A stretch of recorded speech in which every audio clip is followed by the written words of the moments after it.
Assalamualaikum warahmatullahi wabarakatuh. Shalom, Om Swastiastu, Namo Buddhaya, dan salam kebajikan untuk kita semua. Halo semuanya, selamat datang di Alsa Financial Info September Edition. Mungkin di sini teman-teman yang belum tahu apa itu Alsa Financial Info, jadi di sini aku izin jelasin ya teman-teman. Alsa Financial Info adalah suatu podcast yang mengedukasi finansial tentang isu digital terkini teman-teman.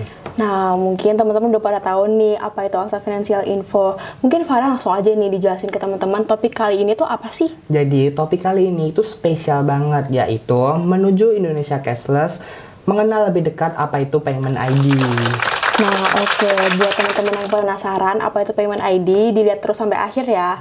Oke, Farel, mungkin kita harus perkenalan dulu nih sebelum melanjutkan topik yang lebih dalam lagi. Benar banget. Perkenalkan teman-teman, aku Kia. Dan aku Farel. Nah, di sini kita akan ngobrol seru soal perkembangan dunia pembayaran digital di Indonesia. Nah, sebelum memulai ke pembahasan yang serius, mungkin aku ada pertanyaan ringan nih Ki buat kamu. Jadi, kapan sih terakhir kali kamu pakai uang tunai? Terakhir kali banget aku pakai uang tunai itu sih Farel, kayaknya aku cuman buat bayar parkir doang sih. Sisanya aku pakai e-wallet. Kalau kamu sendiri gimana? Nah, kalau dari aku sih sering banget bayar parkir di Kopi Jaya sih, Ki. Oh, kayak gitu ya teman-teman. Jadi, sepengalaman kita berdua sih, kita tuh emang lebih sering pakai kris daripada pakai uang cash. Nah, Payment ID ini katanya bakal bikin transaksi lebih praktis lagi. Mungkin kita kupas ya, apa itu Payment ID. Nah, oke Farel, kamu mungkin bisa langsung aja jelasin ke teman-teman, apa sih Payment ID itu? Jadi, teman-teman, aku izin jelasin ya, Ki. Payment ID adalah kode identifikasi untuk mengintegrasikan seluruh informasi keuangan seseorang termasuk rekening bank, e-wallet, kartu kredit, maupun hingga pinjaman online. Kode ini nantinya dapat dihasilkan dari kombinasi nomor induk kependudukan, ID keuangan, dan akan menjadi pengenal tunggal di berbagai transaksi digital kalian.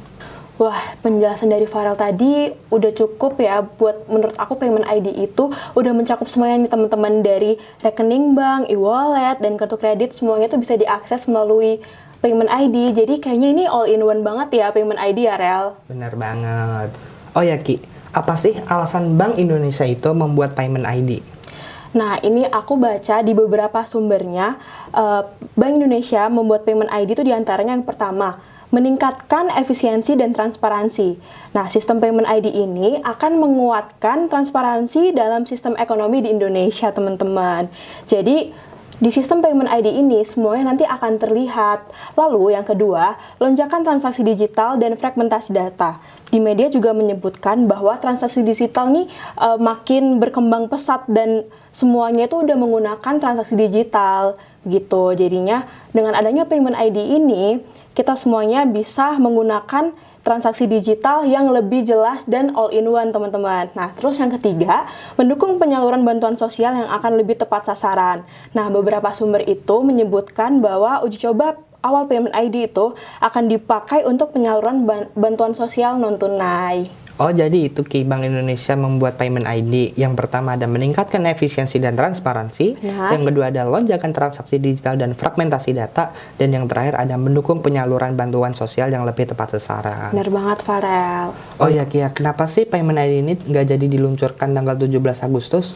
Nah, teman-teman, kalau kalian yang belum tahu, sebenarnya nih Payment ID itu bakal diluncurin di 17 Agustus yang bertepatan di HUT RI. Namun sayangnya, Bank Indonesia menyimpulkan kembali bahwa Payment ID itu masih dalam tahap sandbox atau uji coba, sehingga tidak dapat diluncurkan di bulan Agustus kemarin. Oh, jadi Payment ID ini masih dalam tahap uji coba ya Ki? Bener banget, Farel.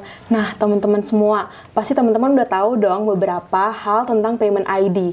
Mungkin, Farel, kamu tolong dong jelasin ke teman-teman gimana sih cara kerja Payment ID itu? Nah, cara kerja Payment ID ini unik ya, yaitu dengan cara menyatukan data keuangan dari berbagai platform dan institusi. Gimana sih cara mendeteksinya? Yang pertama, ada jumlah pendapatan dan pengeluaran. Yang kedua, keterlibatan dalam pinjaman daring. Dan yang terakhir ada resiko finansial seperti investasi legal dan pola konsumtif. Jadi, menurut Direktur Kebijakan Sistem Pembayaran Bank Indonesia, Dudi Dirmawan mengatakan bahwa kami bahkan bisa mengetahui apakah seseorang terlibat dalam aktivitas keuangan mereka. Wah, keren banget ya teman-teman. Jadi Payment ID ini bisa buat ngecek nih teman-teman, kalian itu apakah terlibat dalam aktivitas keuangan yang beresiko atau tidak. Oke, mungkin aku juga bakal jelasin keamanannya dari Payment ID sendiri ya teman-teman. Nah, akses Bank Indonesia memastikan bahwa penggunaan data dari Payment ID itu hanya dapat dilakukan dengan persetujuan pengguna teman-teman. Setiap kali datanya ingin diakses itu, nantinya akan ada notifikasi teman-teman. Jadi, dari instansinya sendiri, apabila ingin mengecek data pribadi dari kalian, itu akan terdapat notifikasi di handphone kalian. Jadi tidak perlu khawatir untuk keamanan dan persetujuan di akun Payment ID. Berarti Payment ID ini udah terjamin ya keamanannya, Ki? Benar banget, Farel. Keamanan dari Payment ID itu udah terjamin banget, teman-teman. Nah, gimana sih, Ral, kesiapan teknologi di Indonesia untuk mendukung implementasi Payment ID ini secara merata? Oke, jadi di awal podcast tadi sudah diinfokan bahwa Payment ID ini bakal diluncurkan di Banyuwangi, dan di dalam artikel Kompas yang saya temukan bahwa Bank Indonesia menyebutkan bahwa uji coba Payment ID ini dimulai dari Banyuwangi, tetapi masih dalam tahap sandbox. Di sini menunjukkan bahwa Payment ID ini penting dalam kesiapan jaringan dan sistem di berbagai wilayah. Sebelum peluncuran nasional, Bank Indonesia itu masih menunggu hasil uji coba di Banyuwangi sebelum menetapkan jadwal peluncuran nasional. Oh, kayak gitu ya, Farel. Jadi implementasi Payment ID itu udah merata di seluruh Indonesia ya? Bener banget, Ki. Oh ya, Ki. Untuk Payment ID ini, seperti pelaku usaha mikro tradisional maupun lansia, itu bagaimana ya, Ki, layanannya? Menurut artikel yang saya temukan untuk mengenal Payment ID dari Bank Indonesia itu, Payment ID memang dirancang untuk mendukung inklusi keuangan nasional sehingga pendekatan edukasi dan literasinya harus menjangkau ke semua lapisan masyarakat, Farel. Oh, jadi implementasi jaringannya udah merata ya, Ki? Benar banget, Farel. Oh, jadi gitu pembahasan Payment ID kali ini. Iya, Farel. Semoga teman-teman Alsa Financial Info mendapatkan insight yang luar biasa dari kita. Nah, itu tadi adalah pembahasan Payment ID kita. Buat teman-teman Alsa Financial Info, yuk dukung inovasi ini dengan terus belajar dan mencoba layanan pembayaran digital yang aman. Terima kasih semuanya udah mendengarkan episode kali ini di Alsa Financial Info September. Jangan lupa follow dan bagikan podcast ini supaya semuanya makin tahu dan melek tentang keuangan digital.